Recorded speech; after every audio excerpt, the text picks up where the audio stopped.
Himpunan Pelajar Mahasiswa Indonesia Gorontalo Utara kembali menyusun kepengurusan periode tahun 2021-2022 usai melakukan pengkaderan dan musyawarah besar HPM IGU. Terbentuknya kepengurusan periode 2021-2022 ini dilantik langsung oleh Bupati Kabupaten Gorontalo Utara yang ditandai dengan pengambilan sumpah dan janji.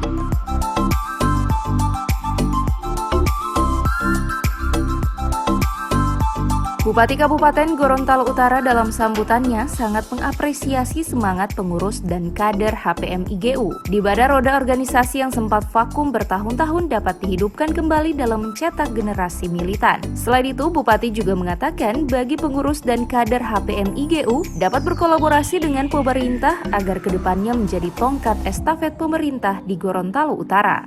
Dalam sambutannya pula, program pengurus HPM IGU diminta dapat memaksimalkan waktu kepengurusan selama 1 tahun ke depan dan tidak membebani kepengurusan di tahun berikutnya.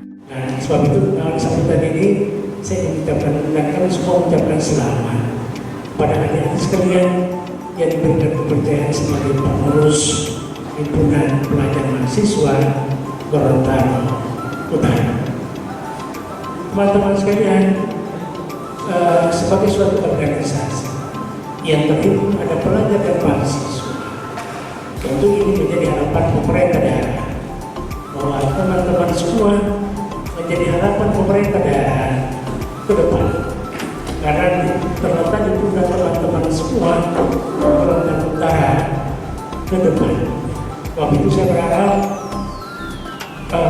organisasi ini tempatnya untuk kalian belajar, berorganisasi dalam himpunan mahasiswa yang kemudian ini sangat berguna ketika kalian sudah selesai menyelesaikan di perguruan tinggi untuk kemudian kembali ke daerah dan mengabdikan diri sebagai abdi bangsa dan negara di daerah kita yang kita cintai.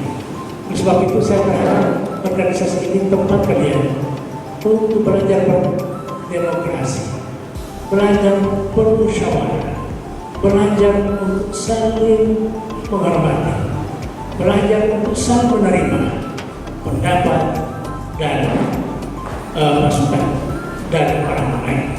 Ini kesempatan yang terbaik bagi kalian untuk membekali diri sebagai generasi Gorontalo Utara ke depan.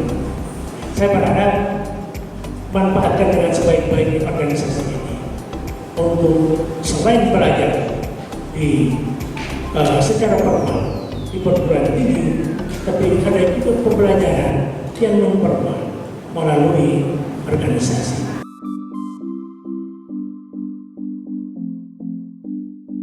Dirinya juga menambahkan yang terpenting dalam menjalankan roda organisasi adalah melakukan kaderisasi yang militan agar selalu menjadi tongkat estafet di daerah, baik di ranah eksekutif maupun legislatif.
Liputan Advertorial Mimosa TV.